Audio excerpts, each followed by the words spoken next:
بسم اللہ الرحمن الرحیم۔ جو پچھلی ہم نے اس بارے میں ویڈیو تھی جہاں پہ امام نبی کریم صلی اللہ علیہ وسلم کی ذات گرامی کہ جہاں ہمہ جہت شخصیت تھی ان کی، وجہ کائنات تھے تو ہونی بھی چاہیے تھی بھی، تو ملٹری لیڈر کی حیثیت سے ان کے بارے میں بات چیت ذرا کم ہوتی ہے، تو اس لیے میں نے اس سیریز کا آغاز کیا ہے کہ جہاں تک میری سمجھ ہے، جتنا میں سمجھا ہوں تو وہ آپ تک پہنچاؤں۔ جنگ بدر میں شکست فاش کے بعد کفار کو تو بہت بڑا جھٹکا لگا ہی، لیکن عرب کے جو عربی بولنے والے علاقے تھے جہاں تک خبر جا سکتی تھی وہاں یہ لوگوں کو بات پہنچ گئی کہ قوت ابھر رہی ہے نبی کریم صلی اللہ علیہ وسلم کی ذات گرامی کی لیڈرشپ میں، جو اس قدر مضبوط ہے کہ کم تعداد میں ہونے کے باوجود انہوں نے کفار مکہ کے بہت بڑے لشکر کو شکست دی ہے بدر کے میدان میں۔ تو ایک طرف تو مسلمانوں کا جو انفلوئنس تھا وہ بڑھ رہا تھا، دوسری طرف کفار کو اس کا بہت غصہ بھی تھا اور وہ بدلہ لینے چاہتے تھے۔ تو نبی کریم صلی اللہ علیہ وسلم بھی اس چیز کو پوری طرح سمجھتے تھے، اس لیے وہ بھی اپنی طرف سے جہاں تک ممکن تھا تیاری کر رہے تھے۔ تو 3 ہجری میں جب کفار مکہ پوری طرح تیار ہو کر دوبارہ چڑھائی کے لیے روانہ ہوئے تو نبی کریم صلی اللہ علیہ وسلم نے اپنے صحابہ کرام سے مشورہ کیا، تو نبی پاک صلی اللہ علیہ وسلم کا یہ اس وقت خیال تھا کہ ہمیں مدینہ میں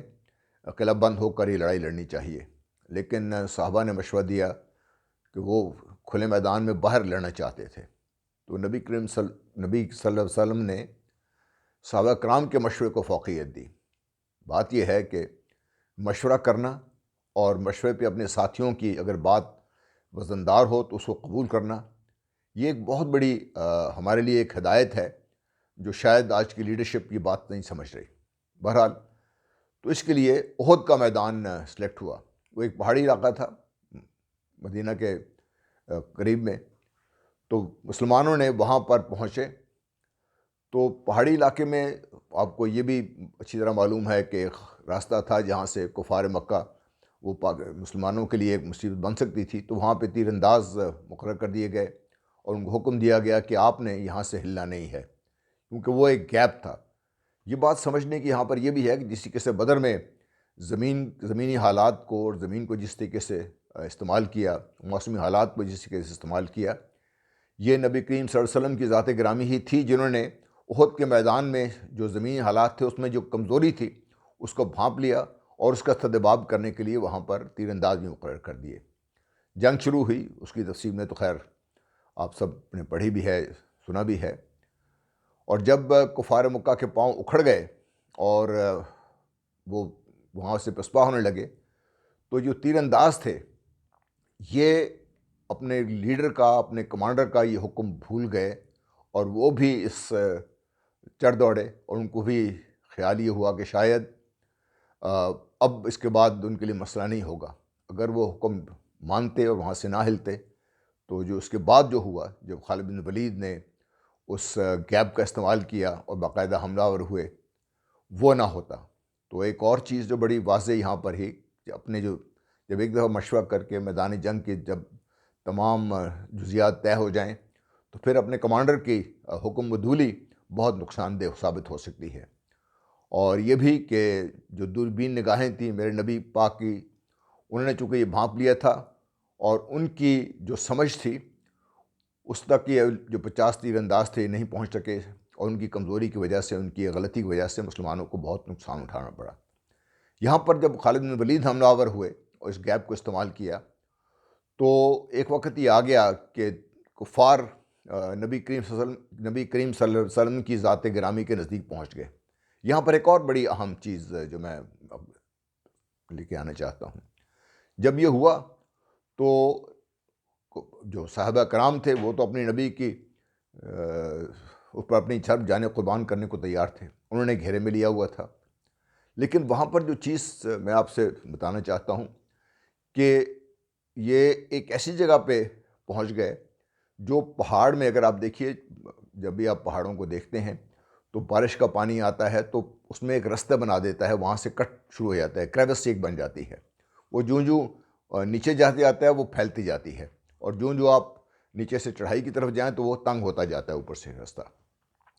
تو وہ اس قسم کا ایک طرح کہہ لیجیے ایک کریوس میں، وہاں پر نبی کریم صلی اللہ علیہ وسلم کی ذات وہاں پر تھی، ان کے ارد گرد مسلمان کی جو صحابہ کرام تھے انہوں نے گھیرا ڈالا ہوا تھا، اور وہ کفار کے پریشر پہ آہستہ آہستہ پیچھے ہٹ رہے تھے۔ اس کا فائدہ یہ تھا کہ جوں وہ پیچھے ہٹ رہے تھے وہ جگہ تنگ ہو رہی تھی، جو کفار کو اٹیک کرنے کے لیے جو اوپن سپیس چاہیے تھی وہ ریسٹرکٹ ہو گئی ہوئی تھی۔ یہاں پر علی کریم حضرت علی نے اور صحابہ کرام نے جو جس طریقے سے اپنے جان پہ کھیل کے اپنے نبی کی اوپر قربان ہوئے، وہ لوگ، وہ سب دنیا ایک ہمارے لیے ایک مشعل راہ ہے۔ تو کفار یہاں تک بھی پہنچ گئے کہ نبی کریم صلی اللہ علیہ وسلم کے دندان مبارک کی شہادت کی وہاں پر، اور اس کے بعد اویس کرنی کا جو عشق تھا نبی کے ساتھ، وہ ایک الگ داستان ہے اور ایک الگ سبق ہمارے لیے۔ لیکن جو احد میں جب یہ ہوا اور جب صحابہ کرام کے داد شجاعت نے کفار کے پھر وہ روک لیا ان کو، اور شام ہو گئی، اندھیرا ہوا، تو کفار کو پسپا ہونا پڑا۔ رات ہوئی تو کفار مکہ، چونکہ یہ تقریباً ان کا یہ خیال تھا کہ شاید وہ جنگ جیت چکے ہیں، لیکن میرے نبی کی بہادری دیکھیے، ان کی دوربین نظریں دیکھیے، ان کے صحابہ کرام کی ان پہ اپنے عشق دیکھیے کہ انہوں نے اپنی جانیں قربان کر دیں، لیکن نبی کریم صلی اللہ علیہ وسلم کو انہوں نے اپنے حصار میں لیے رکھا۔ اور وہاں پہ بھی آپ نے دیکھا کہ میرے نبی کی جو سمجھ تھی، جو زمینی حالات کو سمجھنے کی، جس کی وجہ سے کفار ان کے قریب تو پہنچ گئے، لیکن ان کے دندان مبارک کی شہادت تو ہوئی، لیکن اس کے بعد کفار کو وہاں سے پسپا ہونا پڑا۔ اب جب رات ہوئے نکلے، اس جنگ میں مسلمانوں کی کافی نقصان بھی ہوا، شہادتیں بھی ہوئیں، زخمی بھی ہوئے۔ حضرت علی کے ذات مبارک، ان کے اوپر تقریباً 21 تلواروں کے زخم تھے، لیکن اس کے باوجود اب اگلا جو سٹیپ تھا وہ عام طور پہ اس کی ہم بات نہیں کرتے۔ جب اگلی صبح ہوئی تو سارے زخمی سے چور تھے، رات کو جو مرہم پٹی کر سکتے تھے کی تھی، لیکن ڈر یہ تھا کہ شاید کفار یہ سمجھتے ہوئے ایک مسلمان کمزور پڑ چکے ہیں، دوبارہ حملہ آور نہ ہو جائیں۔ تو یہاں پر پھر انہوں نے شو آف فورس کے لیے حضرت علی کی قیادت میں ایک دستہ بھیجا، جن سے ڈر کر کفار واپس مکہ چلے گئے۔ اور یوں جنگ احد کا ایک بہت بڑا سبق جو ہمارے نبی صلی اللہ علیہ وسلم کی ذات گرامی کی وجہ سے ہمیں ملتا ہے کہ اپنے نمبر ایک، مشورہ کرنا اپنے ساتھیوں سے، ان کے مشورہ اگر سمجھتے ہیں کہ بہتر ہے اس کو قبول کرنا، اور اس کے بعد زمینی حالات کو پھر سمجھنا اور اس کے مطابق اپنے افواج کو ترتیب دینا۔ اور اگر چپس ڈاؤن ہو، جسے کہتے ہیں چپس آر ڈاؤن، تو بندے کے سے گوئنگ گیٹس ٹف، دی ٹف گیٹ گوئنگ۔ اس کے بعد دیکھیے کہ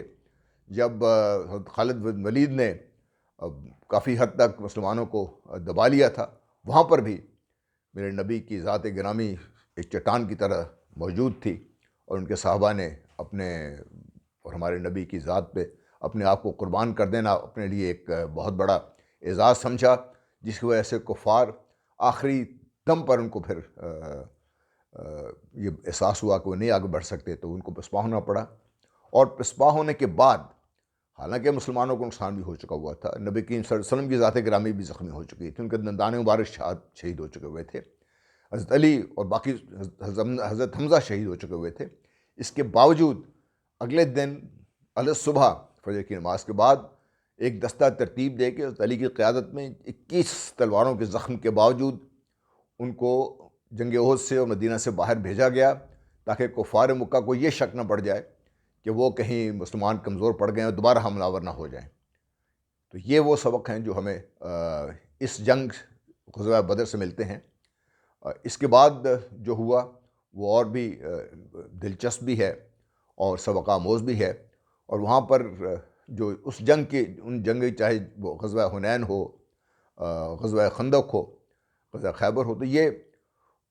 لگاتار جو میں پہلے دن سے میں نے آپ سے عرض کی تھی کہ نبی کریم صلی اللہ علیہ وسلم کی ذات گرامی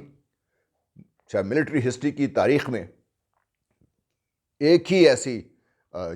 جو ہے کیمپین ہے، جنگ ہے، جو اس طرح جیتی گئی کہ جس کے بعد تمام جنگیں ختم ہو گئیں۔ وہ صرف حضرت محمد مصطفیٰ صلی اللہ علیہ وسلم کی ذات گرامی، انہی کی قیادت میں یہ ممکن ہوا، آج تک نہ اس سے پہلے ہوا نہ اس کے بعد یہ آج تک ہوا ہے۔ تو جب باقی تفصیل میں جائیں گے ہم تو انشاءاللہ یہ بھی آپ پہ واضح ہوگا کہ جو میں بات کر رہا ہوں وہ کیا ہے۔ لیکن جو سبق ہمارے لیے ہے کہ